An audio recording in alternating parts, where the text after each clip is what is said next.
previous slides that I had done for a similar talk. Um, and feel free. I didn't know exactly how long you guys wanted this to be or how informal. So, um, like I said, here's a previous talk that I had done. Um, and so I'll just go through this a little bit about me, a little bit about some of the projects that I've done, um, including the Pi cluster and how it came to be. Um, so I'm a computer scientist, um, and I've worked on many different projects. This, if anyone's heard of developer tools, most of my background, probably for about 20 years, is developer tools. One of them, the first one I started working on at Oracle was around 2011, called JDeveloper. Um, this is this is kind of how some people like to see, in the resume kind of things, what kinds of stuff that it did. There was 40,000 developers that were internal to Oracle, something around 100,000 employees total at Oracle. Maybe more than that. I don't know. I think last I left, it was considerably more than that.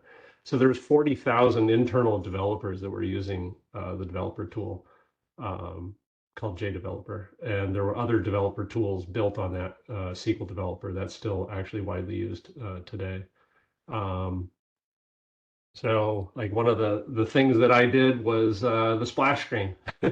It seems simple, but upgraded it from the one that you see there with the JDeveloper 10G to the pretty one that you see down below. Um, Had to be 100% backwards compatible with the API. Couldn't change anything, but there were numerous issues with the previous one. Um, and we upgraded it to multi-threading, and so it was increased the performance from about 5 minutes to load to like 30 seconds. Um, One of the things I worked on was in the Java team. I don't actually have a slide for that here. Apologize. And so we worked on Java. My claim to fame there is I founded the Java packager. So it takes a Java jar file, if you're familiar with that, and bundles it up into an application executable, um, that you just deploy, just install normally like you would normal app. So the idea was there's no distinction between if you're running a Java application or if you're running a regular Windows application. No one would know. And in 2000, let's see, I worked through on that team until 2017. And when we did conferences, we'd speak at Java One and other conferences, and we do little demos, little electronic things. Raspberry Pi had come out, so we made a small tablet. We had a few $100, maybe $1,000 to do these little what we called demos. And then one of our friends that worked on these demos was in marketing, and he had a considerably larger budget. He had $25,000. So he did. We had 60 Raspberry Pis that when we got cameras and we put them in a circle and took a picture all at the same time, stitched it all together with using Java to make a video. And that's how they did the Matrix, the movies, when they did what called bullet time. So that showed that we could do a lot. I mean, there's a lot of interest from that one. And so that showed that, hey, to the executive team, that there was interest, and so they created a full-time position with a much larger budget. And that's when I got to start off on the world's largest Raspberry Pi cluster. And so that's why Igor had mentioned this to me, and because he saw the picture there a few weeks back, and it sounded interesting. So just everyone, I assume, has seen some of the videos that came out with the Pi cluster a number of years ago. I think 2020 was when the first video came out. Um, that was just a simple little publicity stunt that came out after the Pi cluster on Pi Day. We were kind of all at home at that time, and so we showed some of the video that we had done. I think Igor was in there a few times. Yeah, so this had 1050 Raspberry Pi 3B pluses. I think from the slide that I saw, you guys had 1060. I actually know the person that someone was talking to someone from the media and misspoke and said 1060. So that number has been thrown around a number of times, but it was actually 1060, or sorry, 1050. Gosh, I did it again. Um, there were, it was in the, so the way you can easily do the math, there was a switch, and there was 21 pi on connected to that switch with one USB power supply, and we took those nodes, and there were four racks that had six of those nodes in it. One of those racks had seven, so you could do the math of 42 times six, and then add another 42 to it, and you come down out to 1050. It takes about 100 amp, or sorry, 200 amps of power. That's what a normal home takes.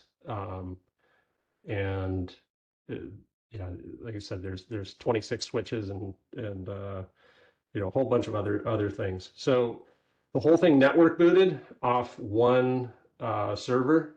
The server honestly was probably more powerful than all the Pi. Just sheer out if you're doing a sheer competition between them. But the Pi, you had 4,096 processors, so you could do 4,096 things simultaneously. Uh, we had we'd done a bunch of little tests, but I think the most interesting. So the first time it showcased, we did a Java community project.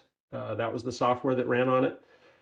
I didn't spend a lot of time personally writing the software. It was mainly getting it built, working with Igor and some of the other students from 42 school, and getting it built, getting the network booting, getting all the software, the servers, just everything, all the infrastructure. Because when you have 1,024 cables uh, to just unbox, everything takes 2 minutes, and you have a USB cable and a network cable for each one. There's 4 minutes. So we didn't have time to deal with SD cards, for example, because that just would have been a mess. So we network booted it. We had that big 12K video wall. So there was another computer that was driving that wall, that all the data fed from the Pi cluster ran into that wall. That was, they said, all a Java community project. Um, it turned out that the Pi cluster was a little hard to ship around the world. So the idea with these experiences is to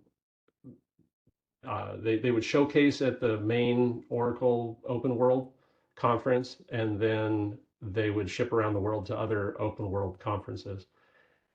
This one required 200 amps of power and two doors, double doors. You couldn't get it in a normal door. And actually shipping it wasn't that bad, but it was obviously a little bit more involved than just a regular box of stuff. So, but getting the power and getting the double doors was fairly difficult at the other conferences. So I ended up building two 84 Pi clusters that could ship in under 150 pounds, because then we could ship those with FedEx. So that was a lot easier. Those went around the world, went to dozens of different conferences. And again, we ran the same Java software for those. And at some point there, explaining the Java software, because it's very convoluted. There was an app.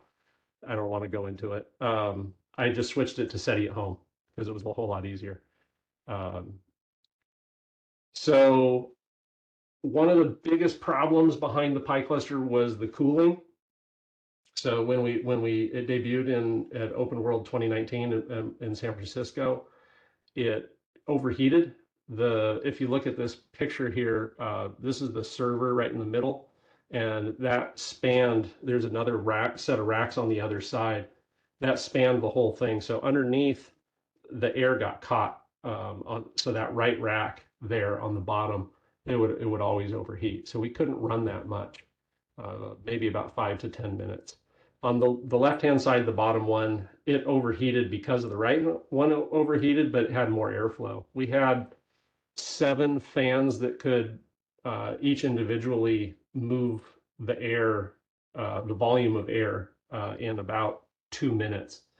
So 7 of them we thought was good enough, but it was one of those engineering problems that there were so many other challenges to get done for this whole project that we punted on the cooling mainly for just because we knew we could solve it at some point later on.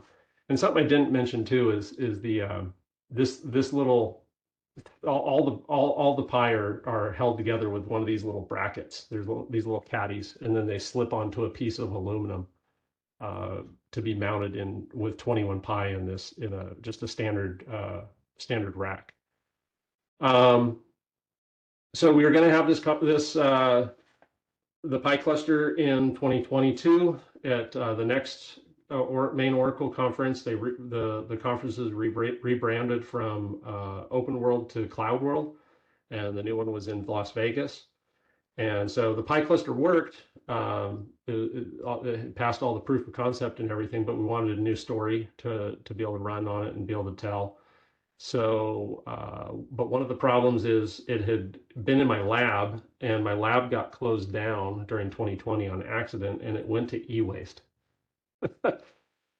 So people had actually pulled off quite a few Pi, racks of Pi, other switches off of it and stuff. So I had it shipped to my garage that was actually at my house for about 6 months while I got the parts and reassembled the Pi cluster. And in those 84 Pi clusters, I had solved the cooling problem. So each one of those 21 Pi racks, the 2U racks, there were 5 standard PC server, or sorry, PC fans, 3-inch fans.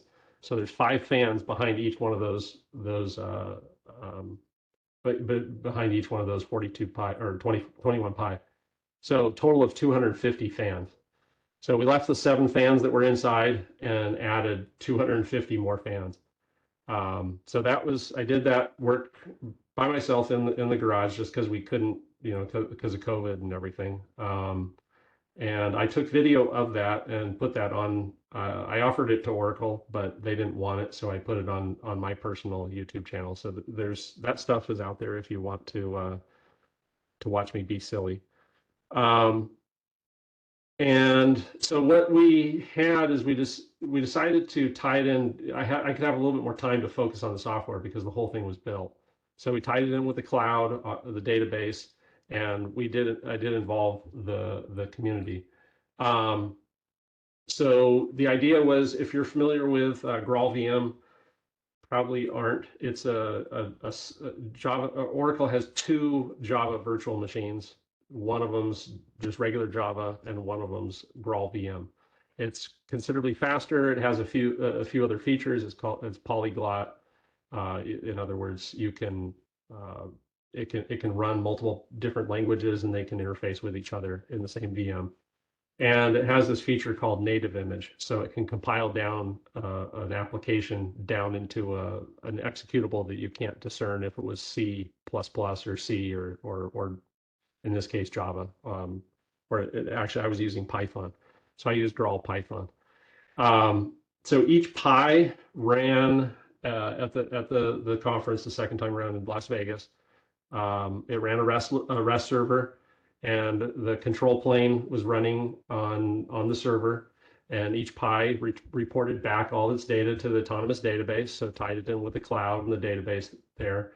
Each Pi had a little what I call the micro AI, so it did some little reinforcement learning to see how it could optimize things with regards to its REST service and how it was compiling the programs that were coming in, and I'll explain what programs were coming in a sec. And I could VPN into it or SSH into it because I had a site-to-site VPN that was hosted on the cloud. So when this connected to the internet, it was sharing the same network with a cloud service that I had. So to make things interesting, what I did was I wrote a little programming language that it was kind of like C, kind of like Python. It was just kind of a messed up little language, but it was just designed to fit within a 48 character tweet. So you could write enough of an interesting program to tweet, and you could keep writing programs because in your particular user, you could save memory, and so you could restore that in your next round of the program. So I actually calculated pi in about 7 different ways on the pi cluster using this little language. You could post to Twitter, and the pi cluster would see the tweet within a few minutes, and then the pi cluster would execute it on a pi. I actually usually execute it on two pies just to make sure that the results were always the same. So this kind of explains what we were running with. You have the little Twitter icon there. I guess I should replace that with an X nowadays, but that looks like I'm trying to close the window or something. So yeah, it went to a database first, and then it got sucked in by the pi cluster.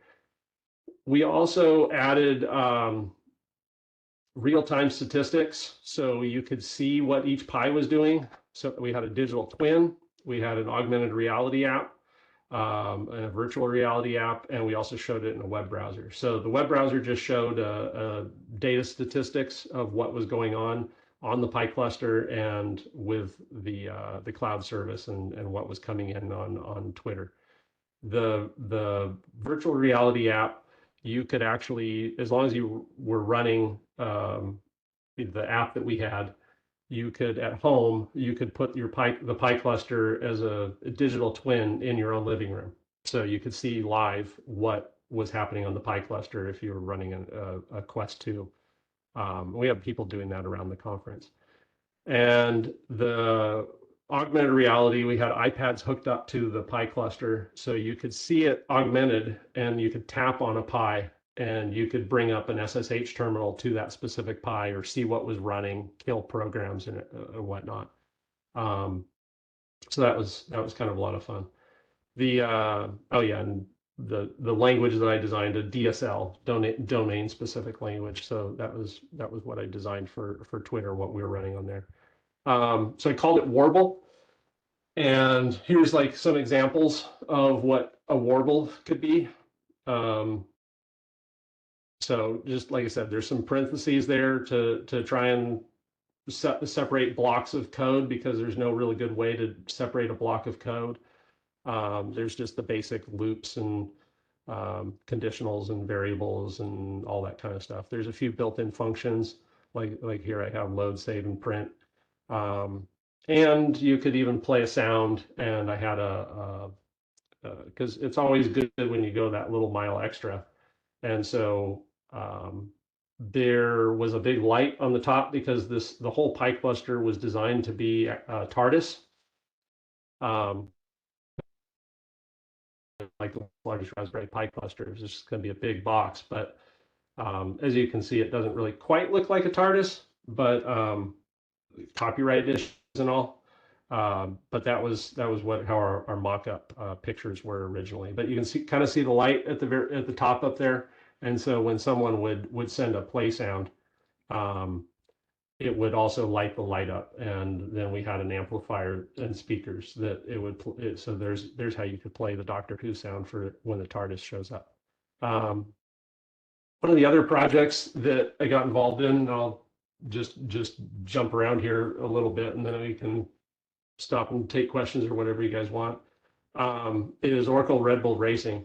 So I had wanted to build a Lego race car that you could drive around, and so during COVID, I got approval to build this, and I had talked to Ferrari, and they were in favor of sponsoring it, and turned out Ferrari, you have to buy a cheap Ferrari before you can buy an expensive Ferrari, so they were a little too elitist. And my second choice was Red Bull. So we started talking with Red Bull, and then that's Oracle Red Bull Racing. That's how that happened. It got branded, and that was out of this Lego Red Bull Lego car that I wanted to build. So the idea with this was you could have a conference because no one was having physical conferences, and we could have a bunch of these cars, and they had a Raspberry Pi, they had a camera, They had an Arduino on them and all the parts, so servo parts from like a regular RC car, and they could be controlled by the Pi through software. And so we hooked them up through Oracle Cloud so you can control it remotely, and so we could have remote control races.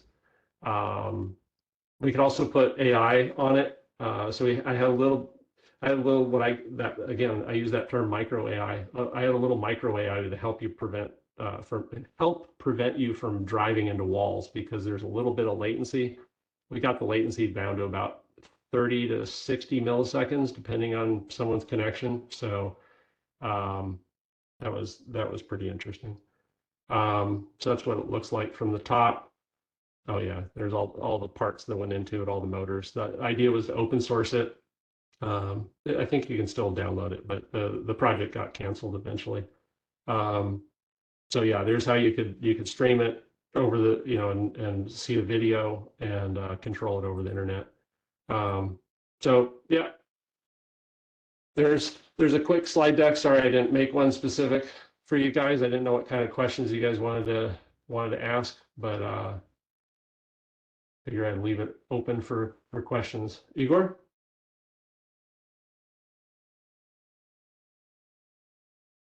Like, Hey, screen sorry, frozen? Chris.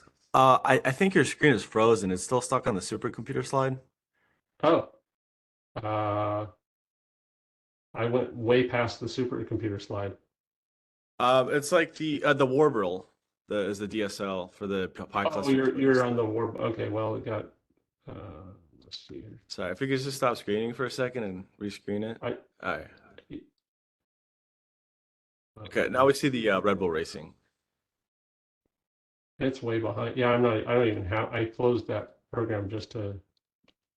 So I don't know what's going on with the. Sorry, could you just hop off the meeting real quick and come back on? Sure. Okay, appreciate you.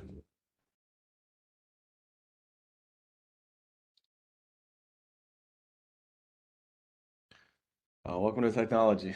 Let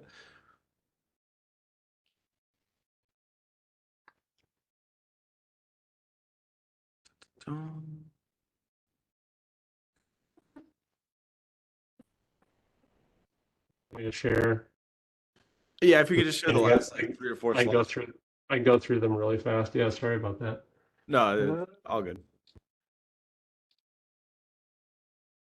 Okay, can you see the Warble page?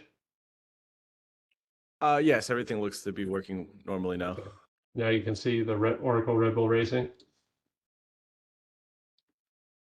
So I'll just scroll through these fairly quickly so you guys. So that was the one I was talking about, the Red Bull Racing. There was the initial start of the Lego car. Um, there's the front view. There's the top view and all the sensors and electronics and stuff that were on it.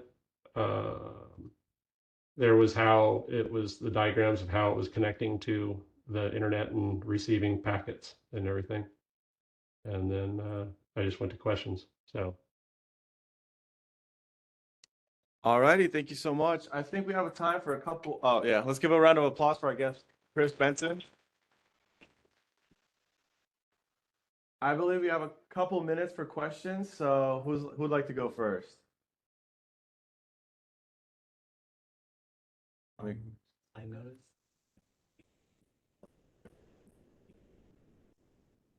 Somebody asked, he noticed that you use C++ a lot. Is there any good justification for that language specifically? um, I like to use the right language for the job. I know some people, um, they know Java and they know it inside and out, and then they try to use it for everything. Other language, pick and choose whatever it is, Python or whatever. I find that there's different things, different reasons to use a different language, over other ones. So I try not to just pick a language that I know or that I think, I try to pick it for what's just going to solve the problem better. So in the case of um, these projects that I went over here, the Arduino, typically program that with C++. There is MicroPython, but it's not as performant. Um, on the Raspberry Pi, I actually typically go with Python. On, let's see, on the Pi cluster, it was mostly Python. There was one case where I was trying to get access to the GPUs of each Raspberry Pi, and the Raspberry Pi Foundation hasn't made the GPU available, so you have to write your own C um, interface layer, and so I did C there. Um, but yeah, I mean, if you're doing web browsing, web development or something, JavaScript's kind of the right language to use there. I know other people want to use, um, oh gosh, what's it called? There's there's a bunch of things that try and convert the language into JavaScript or do something funny. So I don't know. TypeScript is okay because it's pretty much JavaScript. But yeah, I try and stick with JavaScript or the right language for the job. If you're doing embedded programming, you kind of need C, C++. For nowadays, Rust or Python is kind of for data science or and Rust is competing with C++. It's allowed for Linux now to be as part of the part of the kernel. So there's it's just the right tool for the job. Excellent. Next question. Yes, sir. What sort of synchronization issues how did you solve? He asked, what kind of synchronization problems did you run into? On the Pi cluster, like how to have the Pis communicate, you mean? He's saying yes, yes, for the Pi clusters. Um, so there's clusters are interesting and very complex. We called this the world's largest Raspberry Pi cluster, or it was the Raspberry Pi supercomputer. And in the world of Raspberry Pi, it definitely is a supercomputer. In terms of real supercomputers, it's not. Um, Supercomputers there's a lot of tools specific for those. One of those tools, like for running a process, is called Slurm. So there's srun and sq. You can see, so srun, you can run a process on a specific node. So in this case, a Raspberry Pi. Sq, you can see what processes your user is running. There's other similar commands to control what you're running. I built that control plane software in Python, and I had two ways of communicating stuff around. One was the web services, as I mentioned before. The other one was UDP packets, so I could broadcast to the entire cluster. That was something I didn't mention before. Is the networking on it of the Pi cluster was pretty complex. It's didn't even think about it when we first started the project, but at home you get a couple Raspberry Pi, you just plug it into your router and you're good to go. But your router can only handle 255 devices. So there's 1,050 Raspberry Pi plus a server plus a bunch of Arduinos and various other things. So because every switch, there's 60 switches. So you run out of IP addresses really fast. So you have to use a Class B network. So the subnet mask was 255.255.0.0. So setting it up like that, we could UDP broadcast to every single Pi all at the same time. They're all in the same subnet, and they could receive it. That's reliable on such a fast network and being all localized, but you have UDP, you have no guarantee of receiving the packets. So that's where I did the REST API. So I didn't really have a problem because, like, on a normal, if you're running on a supercomputer, oftentimes what they do is they use MPI. That's what does that stand for? Memory Protocol Interface, I think is what it stands for. So you can share memory between the different nodes. So when you're running a program, you run the same program, but through MPI, you can share data back and forth. And so each node can have the same, copies of the same data, but only pieces of it because they don't need the entire memory space because they just don't have enough memory each node. So I didn't implement MPI. I didn't have that, and Slurm would have been way too difficult. I think they're probably going to get implemented in this. The Pi cluster is not done yet. It's actually getting donated to a school. So you'll probably find out in the next couple months where it goes. I'm hoping. I mean, I can't promise that it will, but my understanding is it's going to get donated, and I've been talking to that school about what they need to do. And so one of those things is implement MPI and Slurm.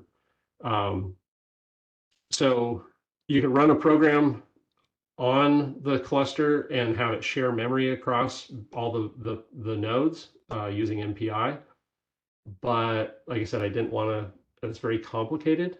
A lot of people spend their PhD theses and then some, all their postdoc on problems like that. I didn't have a lot of time. I had about 6 months to build it and run it.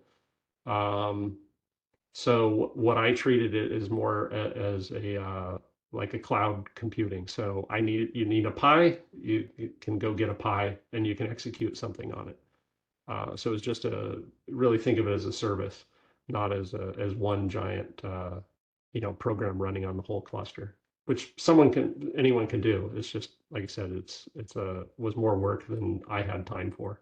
So that's why I did Warble the way I did Warble. So it was so that someone could post to Twitter a bit of code. That code could get sucked into the Pi cluster. Pi could get allocated to that bit of code to be executed, and then the results returned and shown up in AR, VR, and in the cloud and on a web dashboard. So I didn't really have a whole lot of synchronization problems to think of because of that. Tried to avoid them. Beyond what web services have as far as synchronization problems. Excellent. One question from the back. Was there any log written for fault and troubleshooting? Sorry, could you come up here? Or you could talk to the Browns microphone if you prefer. She was asking if there was any log written for troubleshooting. Any log written for troubleshooting? Log written or for fault tolerance or Can you just say a little? troubleshooting? Troubleshooting and logging on the Pi cluster. Yes. Yeah. So there's a few different ways that I tracked the logging and the status of basically of the Pi cluster. One is we were running Oracle Linux on the server, and when you boot the Pi, first step is booting.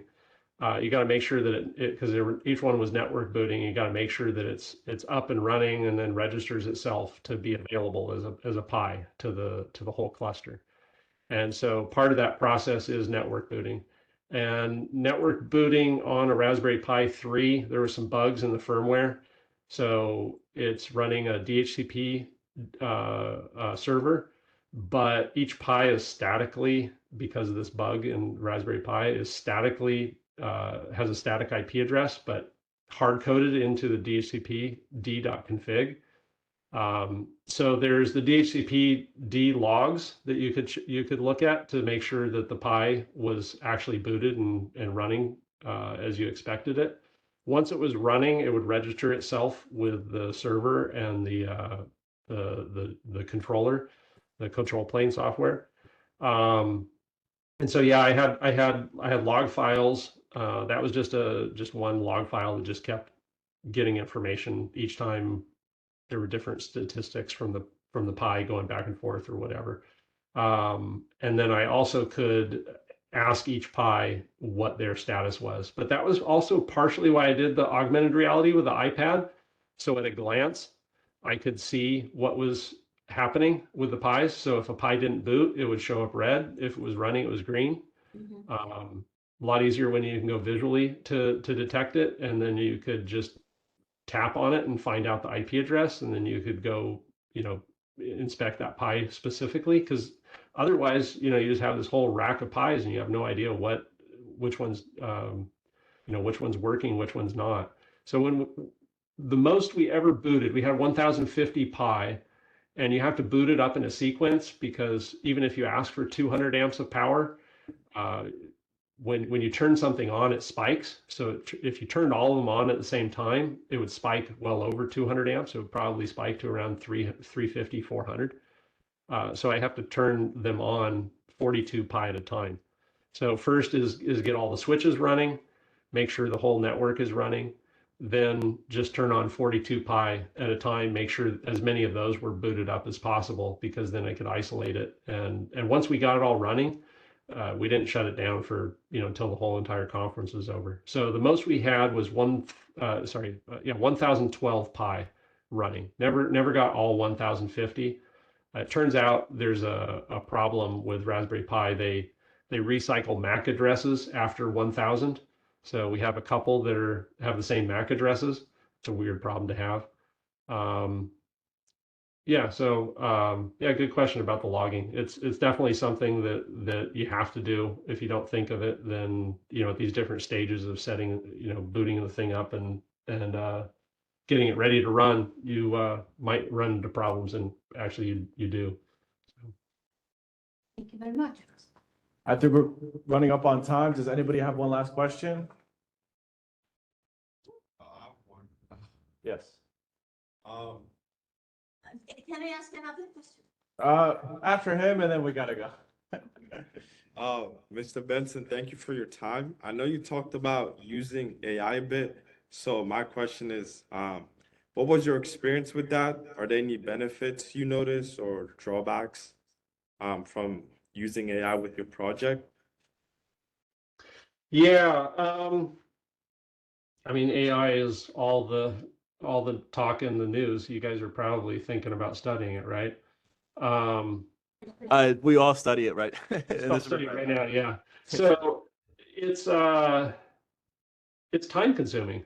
Sometimes there's little problems that you can solve with AI. And I said, I put these little what I call micro AIs. So there's obviously ChatGPT and stuff that's running up in the cloud.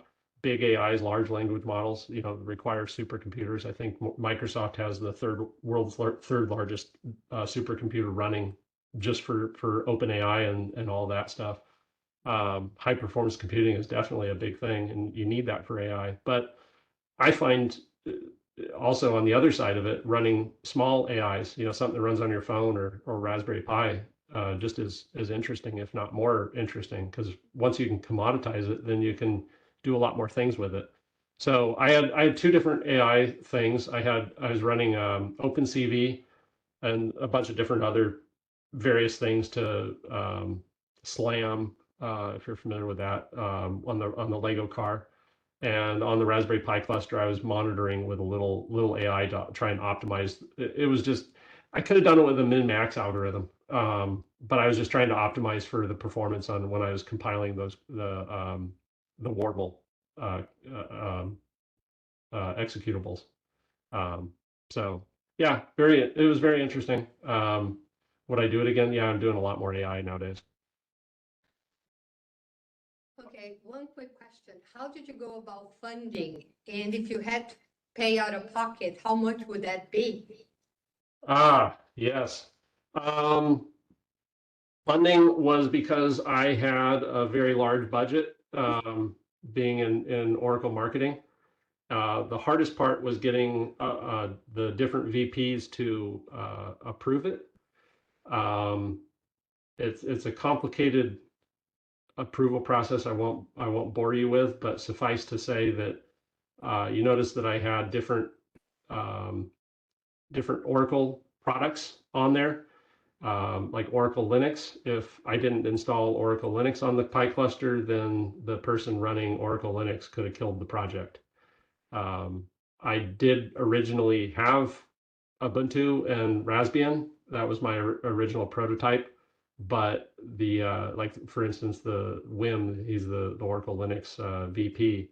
I sent him a one-line email and just said, hey, I think you heard about this project that I'm embarking on, and I was just wondering if you'd like to help. And so he gave me an engineer to custom build Oracle Linux just for that Pi cluster. That was how we got network booting so efficient, because using Ubuntu, the DHCP server on Ubuntu is absolutely deplorable. So without the Oracle Linux engineer, it still would have happened. But like I said, you tie it in with the products and make people happy. Tying in with Oracle Cloud and database, those were a couple others. Java, Graal. So yeah, so as far as the funding, like I said, I had a very large pool of funding, and to buy it, well, 1,000 Raspberry Pis, they were $35. I bought them in 2019. No, I bought them in 2018. They didn't get delivered till 2019, but I bought them from Newark. They had, I think it was 4,000 or 5,000 of them in stock at the time. But the video for the Pi cluster didn't come out till 2020. So a lot of people said, you know, with the great Raspberry Pi shortage, that I stole all the Raspberry Pis, but that wasn't the case. But I did feel really bad having 1,000+ Raspberry Pis in my garage when other people couldn't even get their hands on them. So, so yeah, that's you know, over $35,000 right there. The networks and switches and all that kinds of stuff. You know, as far as physical, tangible pieces was what puts it probably at around $80,000. As far as labor and everything, you know, I don't know. That was countless hours. I don't. That's a 6 months of my life that if you told me that it would take that long to, you know, I'd be spending 20-hour days working on that for the better part of 6 months, I would say no way. I'm not going to sign up for that. But I've done a number of projects like that in my life, and every time I do it, I'm very happy that I did. So if, you know, the hard things are never easy, and that's why you do them, right? Excellent. I promised you the last question, so. That's cool. I have the same question. Oh, you did? Oh, okay. All right. Well, thanks again, Mr. Benson, for your time. We'd love to give you one last round of applause for taking the time to come out and talk to us. Thank you. All right. See you. All right. See ya.